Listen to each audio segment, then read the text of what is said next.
tid, vi deler i dag, det er jeg meget, meget taknemmelig over.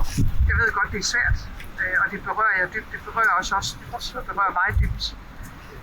Og jeg kan love jer, at vi arbejder videre med de forskellige spørgsmål, og har jo også det fælles ønske, at med en egentlig sådan historisk udredning af vores relation mellem Grønland og Danmark, så vil vi få et nødvendigt kig ind i vores fortid, og for dermed også kunne skabe et bedre fundament for vores nutid og for vores fremtid.